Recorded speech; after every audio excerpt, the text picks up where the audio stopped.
আসসালামু আলাইকুম ভাই ব্রাদাররা, কেমন আছেন সবাই? আশা করছি সকলেই খুব ভালো রয়েছেন।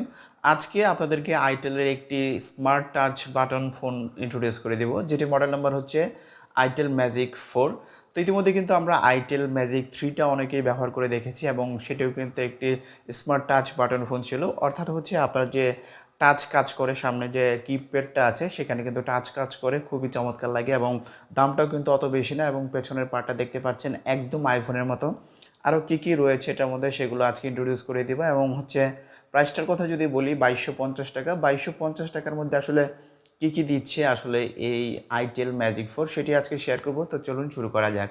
তো আমি আছি হারুন রানা এবং আপনারা দেখছেন আইটি কনসেপ্ট, এবং এই ধরনের ফোনের ভিডিও পেতে কিন্তু অবশ্যই আমাদের চ্যানেলটি সাবস্ক্রাইব করে দিবেন। তো চলুন শুরু করি। আমাদের কাছে এই ফোনটি পাঠিয়েছে মিতালি টেলিকম, তাদেরকে অসংখ্য ধন্যবাদ আমাদের কাছে এই ফোনটি পাঠানোর জন্য। এবং তাদের শপের অ্যাড্রেস হচ্ছে বাংলাবাজার গাজীপুর ধনু মোল্লা মোবাইল সুপার মার্কেট, যেখানে আপনারা পেয়ে যাবেন সকল প্রকার মোবাইল এবং মোবাইল অ্যাক্সেসরি।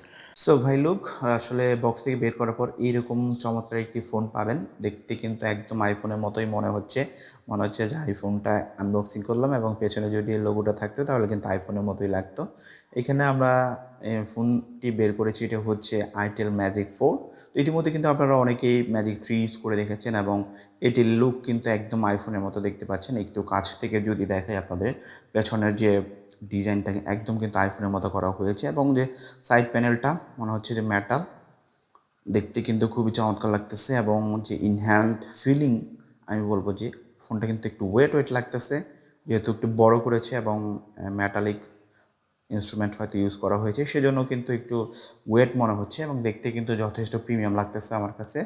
এবং আইটেল ম্যাজিক 4 আপনাদেরকে একটু যদি আমি সাইড প্যানেলের কথা বলি, এখানে পেছনে দেখতে পাচ্ছেন সেম স্মার্টফোনের মতো, যেটি হচ্ছে 3.5 mm হেডফোন জ্যাক রয়েছে এবং প্রাইমারি মাইক্রোফোন, এবং রয়েছে যে চার্জ করার চার্জিং পোর্ট।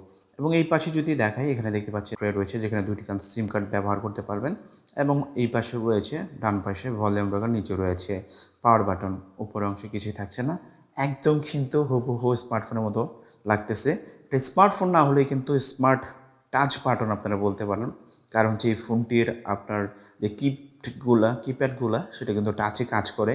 একটু এই পাশে যদি চলে আসি, এখানে দেখতে পাচ্ছেন যেটি আকর্ষণীয় দিক আমি বলবো, এখানে দেখতে পাচ্ছেন টাচটা কিন্তু খুবই ভালো কাজ করতেছে। এখানে দেখতে পাচ্ছেন আমি কিন্তু জাস্ট হালকা কিন্তু প্রেস করতেছি, এখানে কিন্তু অত জোরে প্রেস করতে হচ্ছে না এবং এখানে খুব স্মার্টলি কিন্তু কাজ করতেছে টাচগুলা। এবং এটার সবচেয়ে আকর্ষণীয় দিক হচ্ছে আমি বলবো ডিজাইনটা, এবং হচ্ছে এটার যে টাচ কাজ করে, বাটনগুলো টাচ কাজ করে।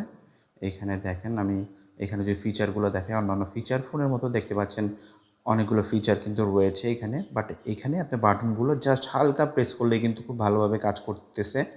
এখানে আমার কিন্তু অত জোরে প্রেস করতে হচ্ছে না। যারা অল্প বাজেটে আসলে কিনতে চাচ্ছেন যে একটি স্মার্টফোনের পাশাপাশি, বা হচ্ছে যে অল্প বাজেট যাদের আসলে আইফোন কেনার টাকা নাই আমার মতো, তারা এটি আসলে আইফোনে কিন্তু ফিল একটি পেতে পারেন এই ফোনটি ব্যবহার করে। এবং আপনারা যদি অল্প বাজেটের মধ্যে স্মার্টফোনের পাশাপাশি একটি কিন্তু বাটন ফোন আপনারা ইউজ করতে যদি চান, ছোটোখাটো স্মার্ট টাচ ফিচার ফোন বলতে পারেন এটা, এই ধরনের ফোন কিনতে চান, তারা আসলে এটি চয়েসে রাখতে পারেন। এবং বাজেটটা আমার ভিডিও ডিসক্রিপশনে দেওয়া রইলো, সেখান থেকে আপনারা চেক আউট করে নিতে পারেন। এবং অনেক সময় হয়তো বাড়ে কমে, শপের অ্যাড্রেস দেওয়া রয়েছে, সেখান থেকে আপনারা চেক করে নিতে পারেন। এবং এই ফোনটি কেমন লেগেছে বা হচ্ছে যারা নিয়েছেন, তো তাদের ইউজার এক্সপিরিয়েন্স শেয়ার করবেন। যদি কোনো সমস্যা থাকে ভিডিওর নিচে কমেন্টস করে কিন্তু আপনারা জানাতে পারেন কোনো সমস্যা থাকলে, এবং যদি ভালো ফিডব্যাক পান সেক্ষেত্রেও আপনারা কমেন্টস করতে পারেন। সেক্ষেত্রে অন্যান্য যারা কিনতে চাচ্ছে তাদের জন্য কিন্তু খুব কাজে লাগবে। আরও কিছু ফিচার রয়েছে ওখানে, যে ডিসপ্লেটা দিছে মোটামুটি বড়ই, এবং হচ্ছে 2000 এমপিআর ব্যাটারি রয়েছে। এবং বক্সের মধ্যেই আপনারা আসলে কিছুই পাচ্ছেন না, ভেতরে একটি চার্জার রয়েছে, আর চার্জার ছাড়া কিছুই পাবেন না, সেজন্য আর বের করে দেখালাম না। তো এই হচ্ছে ফোনটি, দেখতে পাচ্ছেন আউটলুকটা খুবই চমৎকার। তো বন্ধুরা, এই ছিল ভিডিও, আশা করছি ভালো লেগেছে। যদি ভালো লেগে থাকে আমাদের চ্যানেলটি সাবস্ক্রাইব করে দেবেন এবং পাশে থাকা বেল আইকনটি অল করে দেবেন। তো আজকের মধ্যে এখানে শেষ করব। আল্লাহ হাফেজ।